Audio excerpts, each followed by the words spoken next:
upper limb. And if you don't know about brachial plexus, 70% of your answer can go wrong. 70% of your answer can go wrong. And learning this is very easy. You have taken this brachial plexus in the lab. Dr. Saad was explaining to you. He was telling you how to draw it. It's not that complicated. So these are my objectives. I'm not bothered with that. And what I want to show you is axilla. Before I like to talk on axilla, what is axilla? Space. Passage. Let's better stay quiet. You said one answer, it was taken. The other answer, you messed up everything. Yes? Space where it has an apex that then slowly creates like more space. Guys, this is a pathway which give way to the nerves and arteries and veins which are traveling from the root of the neck, from the thoracic cavity to your upper limb. So it's a passage. It's a potential space. It looks like, if you look at it, it looks like a pyramid. It's a pyramid-shaped structure, and this you are looking at its base, floor, and the skin where you grow hairs in your armpit. That's what makes the floor of your axilla. And this is the neck, and this is my medial wall. Who makes it? I have a muscle. We learn about that muscle. Serratus anterior and upper ribs.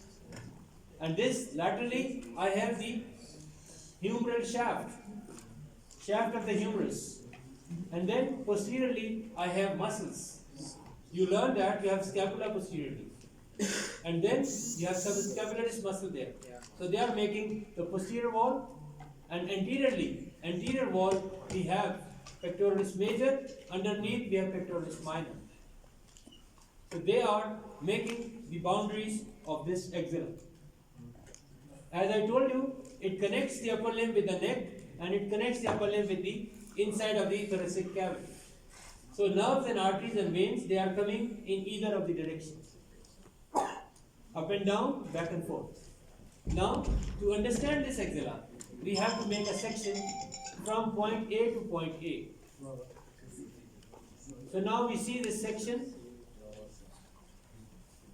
I shown you this image before. We are looking at someone, sternum. Let's label it fast. Are we good with these labels? Yes. So this is a section. Now you can understand somebody is lying flat. And now let's put the boundaries anteriorly. You can feel on your own. If you put your hand, you can feel a muscle, a band of muscle going here, a fold. Can you feel a fold here? If you don't come here, I'll feel for you. Because freedom with the boys class, it's no issue. So you can feel this fold. Okay? So this one is made by your pectoralis major, and you can see that pectoralis major and pectoralis minor. They are making your anterior axillary fold. That makes the anterior wall of the axilla.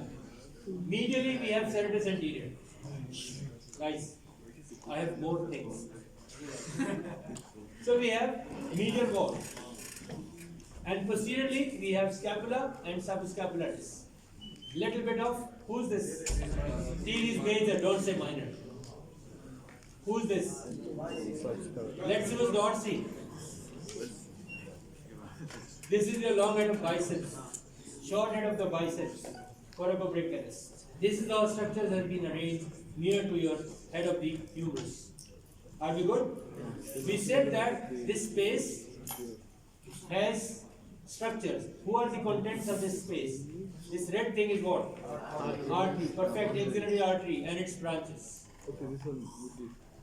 Axillary vein. Why we call them axillary? Because they are in the axilla. And I have these three nerves. These are cords. Why I call them lateral, medial and posterior cords? So they are in relation to this artery. Now all of them, they are enclosed in a sleeve. What are you saying? No, nothing. I heard you. No, I said Say- him. So they all are enclosed in a green wrap. This wrap is known as the axillary sheath. And the job of this sheet is to keep these structures in this place. Now guys, if you buy some expensive gadget, how it comes to you? Very fancy. In a bag, in a box. Even if you buy an expensive car, it comes in a box. Yes, buy an expensive one. Then there's a ceremony, they unbox it. So, this axilla is contents. You need them to be suspended. So we fill this space with a fat.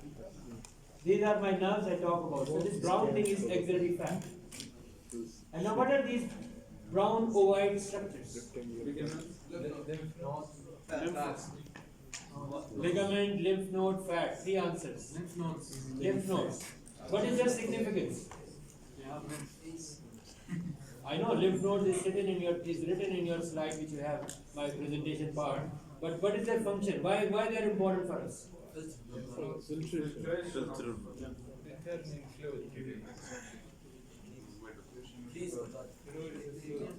Guys, we all know breast cancer is #1 killer in women. And breast cancer is one of the major killer in women. So if someone is diagnosed that you have a breast cancer, the next question is always, how long I'll survive? So how a doctor tell how long you will survive? Doctor do a workup, he look for the status of these lymph nodes. If the disease has gone to the lymph nodes, then that's a problem. So we have to look for these lymph nodes and how we can depict on that on a CT scan. So we do a CT scan examination, and then if we can find, we can take a biopsy, a needle biopsy from that part, and we can tell the people, okay, we have different grades, grade 1, grade 2, grade 3, grade 4, and we have treatment plans accordingly. Remember, cancer is not always killer. People can survive from cancer. I can give you one good example. We all know him. He's a very famous person. He's a legend. If he comes here, you all like to have a selfie with him. Guess who's that person? He's living.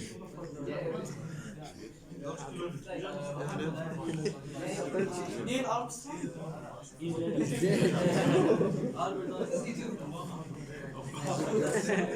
You love to watch his movies.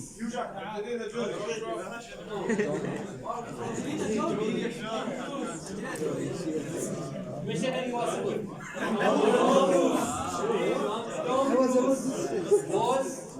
Tom Cruise was diagnosed with the cancer of his testes 10 years back.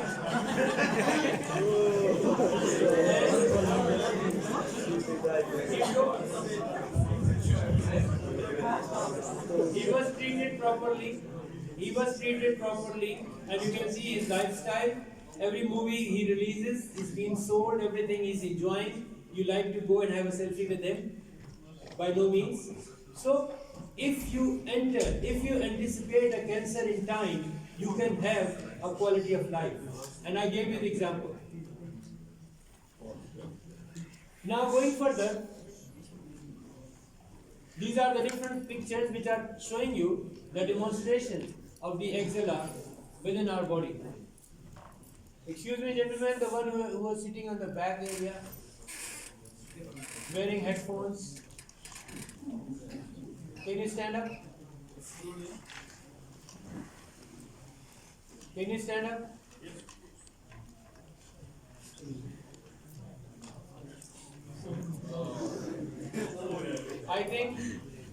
I think you're sleeping in the last session, and you're sitting and enjoying something, you're wearing headphones.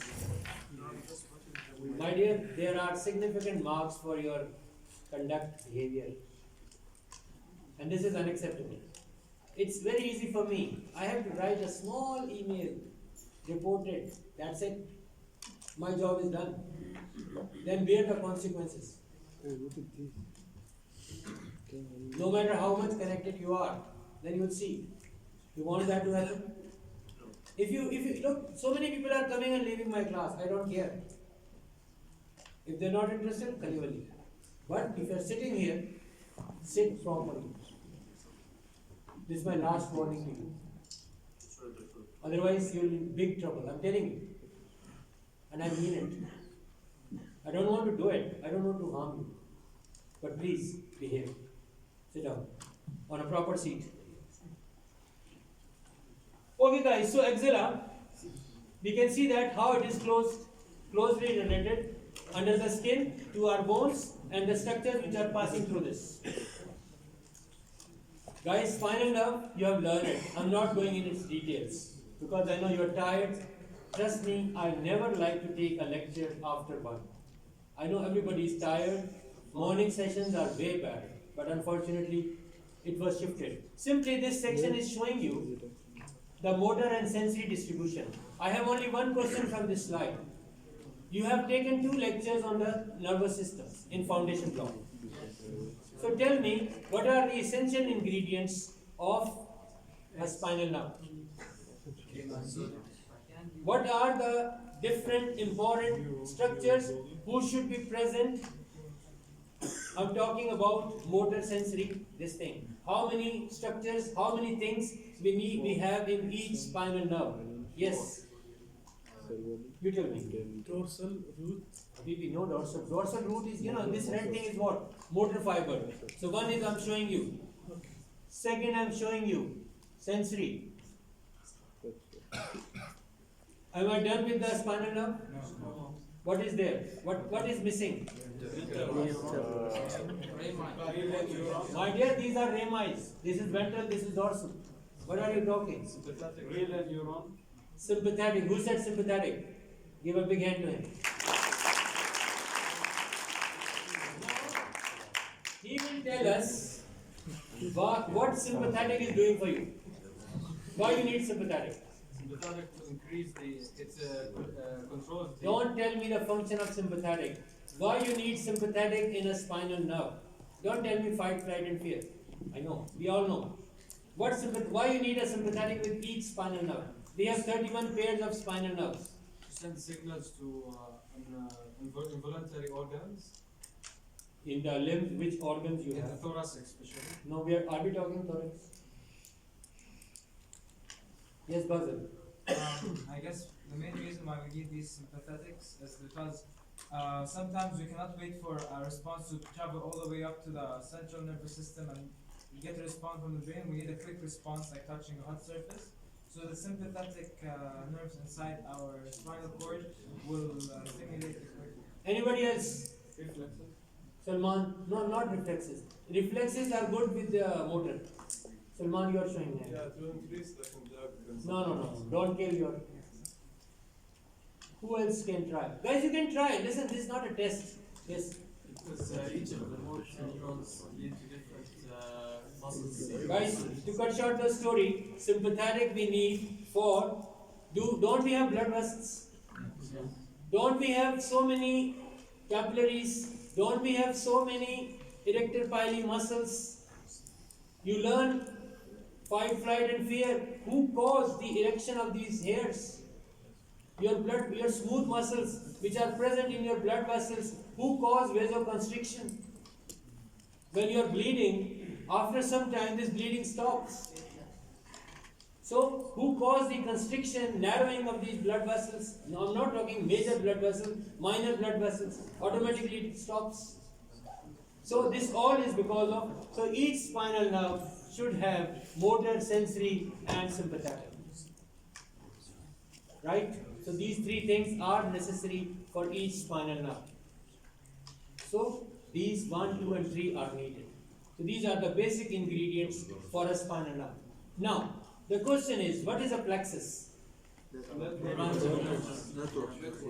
Network. Why we need this network? Because they go to different places. Then we can have separate nerves. They can go to different. Yes, my dear. They can join different roads and supply different inner base. My dear, your answer is absolutely right.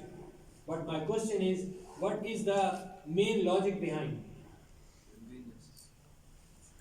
Maybe if you damage a part of it, not all the function is lost.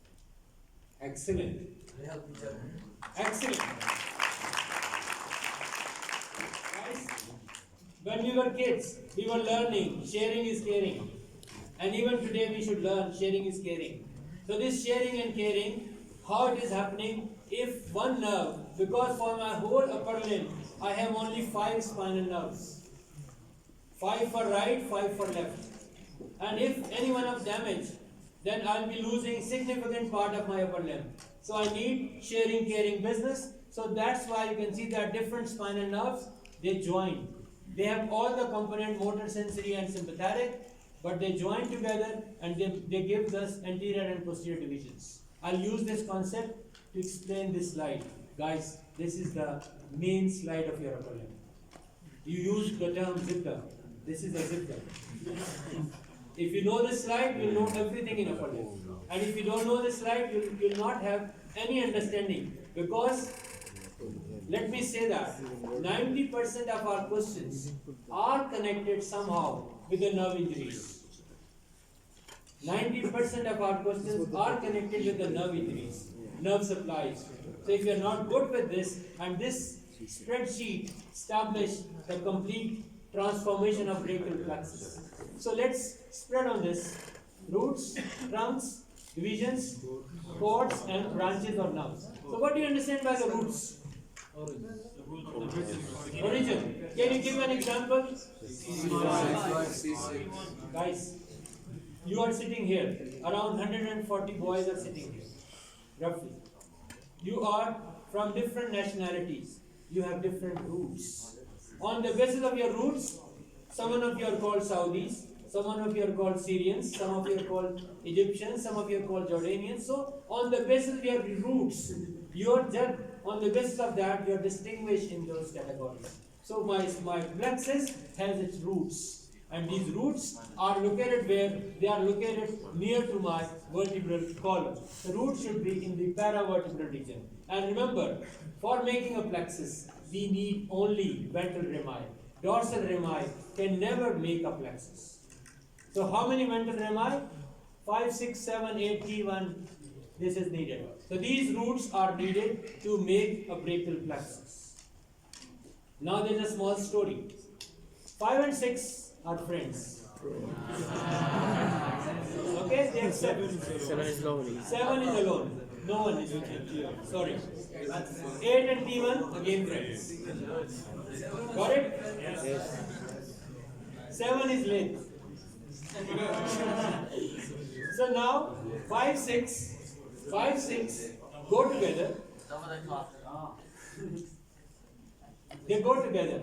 Where in between interosseous muscles. These muscles, spleniae muscles, they are present in my neck. Between anterior and middle interossei muscles, these interscleral muscles, they run as, where are they located? Above, below, or in the middle? Can I call it superior? Yes. Trunk? Superior trunk, which is made by my union of 5 and 6. 7, sorry late, you are alone, always coming late. Middle, and then inferior. Are we good so far? Yes. Now, sometime you are here, you need a supply. Is it right? Like, let's say you want to drink water. So many good water is available here. Why to get water from France? Unless you are very big, then you can ask water from France. Otherwise, you can buy a good quality water here. So, locally, there are some muscles who are living close by to the root. So they get their direct supplies from these roots. For example, a branch, a muscular branch, which is there to supply these muscles. Who they supply? Rhomboids and levator scapulae.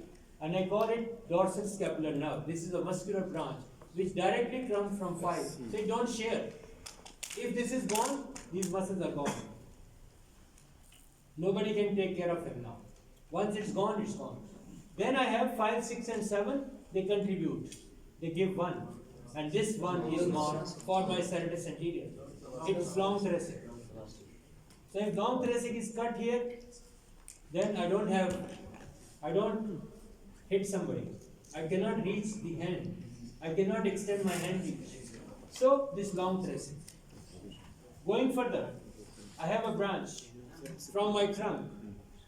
And where it supplies? Suprascapular for the supra and infraspinatus muscles. Now, what happens? The story will begin. There were two who joined, become superior trunk. It has no friend, it continues as middle trunk. And they join to form inferior trunk. Are we good? Yes. Now, each superior, middle and inferior trunk, they divide. Now time has reached, they divide. They go separate. So superior, middle, inferior divides into anterior and posterior. One goes in front, one goes to the back. So anterior of my superior, and this is posterior of my superior. And anterior of my superior. Anterior of my superior and anterior of my middle. Now they are friends. So let's find something like this. So they join. Posterior of superior, posterior of middle and posterior of inferior. They share together. They become one. And now inferior, its anterior has no companions. It continues as such. Got it? So now what happens? There are no branches here. In the axilla. In the axilla. Shh. Guys, if you talk, I will be busy in asking you why you're talking. If you listen, I'll be finishing up, you'll be going home. So I'll have three chords, lateral, medial, and posterior. Why I call them lateral, medial, and posterior? Because the axillary artery is a reference point.